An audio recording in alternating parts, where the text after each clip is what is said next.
Different kinds of obligation was determined. Kinds of solidary obligation was classified to 3. Existence, effect, and defenses of solidary was now introduced.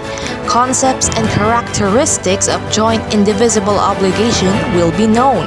Capability, incapability of partial performance will be learned. Penalty will be charged for the non-compliance of obligations even without a proof of damages. Reduce of penal clause and nullity of principal obligation. Is it possible? Broadcasting live from Batas ng Bayan, MCNP, ISAP, Cagayan. Good evening, Philippines. Good evening, Cagayan. It's Wednesday, November 3rd, 2021, and we hope you're having a great day here in Cagayan. This is Diana, your news anchor, serving you the hottest and the most leading news of the hour. The Batas ng Bayan. For the details of our news, activity for the Group 1 of the obligate subject, the students was tasked to explain the Lesson 4 of the different kinds of obligation.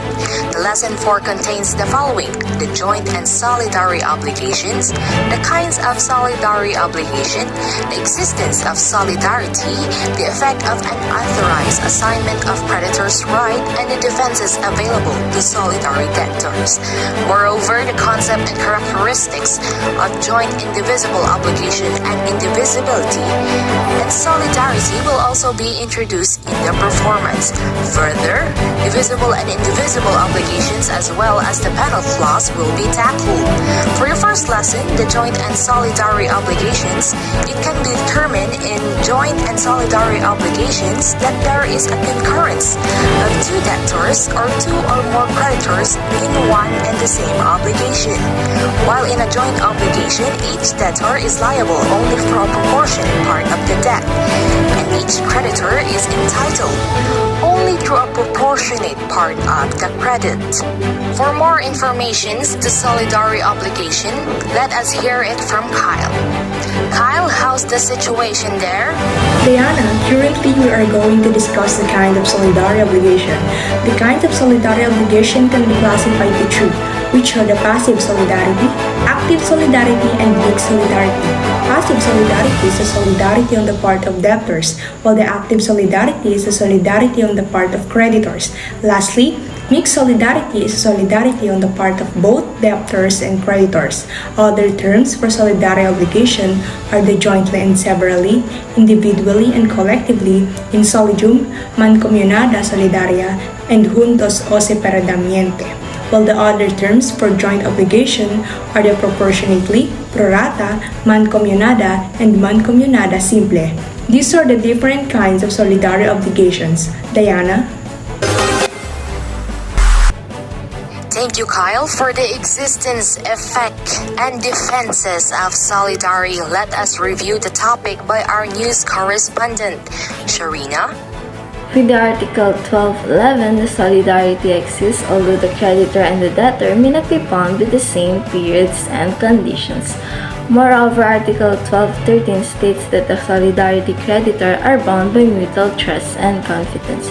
Hence, a solidarity creditor cannot assign his right to the third person without the consent of other solidarity creditors, because the assignee may not enjoy the trust and confidence of the non-assigning creditor.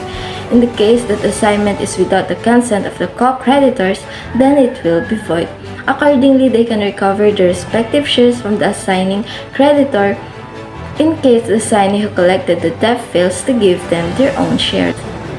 The defenses available to solidarity debtors are the following: those derived from the nature of the obligation, those personal to the debtor being sued, or those that pertain to his own share, those personal to the other debtors with respect to their own share. I am Sharina Ambre for BNB Patrol. Let's keep our news rolling. The concept and characteristic of our joint indivisible obligation will be known. Let us hear it from our BNB news reporter. Thank you, Diana.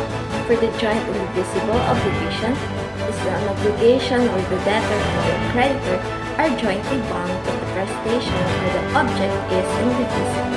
It has the following characteristics. From the Article 1209, it states there that the creditor must act collectively, meaning all of them must make the demand unless one is especially authorized to act for the others. A demand made by some but not all of the creditors will not be effective. The Article 1209 also includes that the demand must be made against all the debtor since compliance is possible only if they act together. Furthermore, the right of the creditor may be produced only by their collective act. Thus, a renunciation made by a joint creditor extinguishes only his own share. The obligation, however, is converted into an obligation to pay the value of the thing. If all the joint creditors make the renunciation, the obligation is extinguished. On the other note, the Article 1224 states that if one of the debtor does not comply with his undertaking, the obligation is converted into a monetary obligation to pay damages. The debtors who may have been ready to comply shall not contribute to the indemnity beyond the corresponding price or the thing or the value of the service in which the obligation consists. Lastly, the Article 1209 have explained that if one of the debtor is insolvent, the other shall not be liable for his own share. Once again, I am Sharina Amber, your BNB News correspondent. Let us keep the conversation running and more lessons to reveal. BNB Patrol will be right back.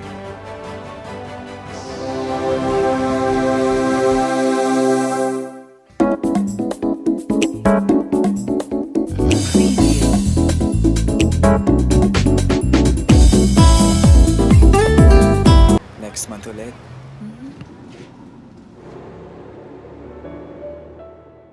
Your smile brightens the darkness. Oh, you bring out my best. Your touch takes away the bitterness. I miss your sweetness. Only you can bring out my best. Tagal ng next month. Namiss kita eh. Bring out the best in your coffee. Coffee Mate. From Nestle. Now we are back to Batas ng Bayan Patrol. The divisible and indivisible obligations will now be explained. A divisible obligation is the one that is capable of partial performance, while the indivisible obligation demonstrates the one that is not capable of partial performance. For the details in the panel clause, our news reporter will explain it further for us. Thank you, Diana. The accessory undertaking on the part of the debtor is called the penal clause. It is the one which provides the greater liability on the part of the debtor in case of non-compliance. The functions of penal clause are the following. A penal clause is attached to an obligation in order to ensure performance and has a double function, and that is to provide for liquidated damages and to strengthen the coercive force of the obligation by a threat of greater responsibility in the event or breach. Moreover, according to Article 1228, the proof of actual damages suffered by the creditor is not necessary in order that the penalty may be demanded. The kinds of penal clause are the following: legal and conventional. Legals imposed by law and conventionals imposed by the agreement of the parties. Subsidiary and joint. Subsidiary when only the penalty may be enforced, and joint when both the obligation and the penalty may be enforced. As for the reduce of penalty and nullity of principal obligation, it will be the following. The court may reduce the penalty when the obligation has been partly complied with by the debtor. Second, when the obligation has been irregularly complied with by the debtor, and lastly, when the penalty is iniquitous or unconscionable, even if there has been no performance. Effect of nullity of principal obligation penal clause. The nullity of the principal obligation carries with it the nullity of the penal clause. This is so because the penal clause, being just an accessory undertaking, cannot stand by itself. The nullity of the penal clause does not carry with it that of the principal obligation. This is so because the principal obligation can stand by itself. These are the various knowledge tackling the penal clause. I am the news reporter for BNB Patrol. PNB netizens, we only have 51 days before Christmas. And those are the topics for this session. This is Batas ng Bayan, a review of the obligations in contracts.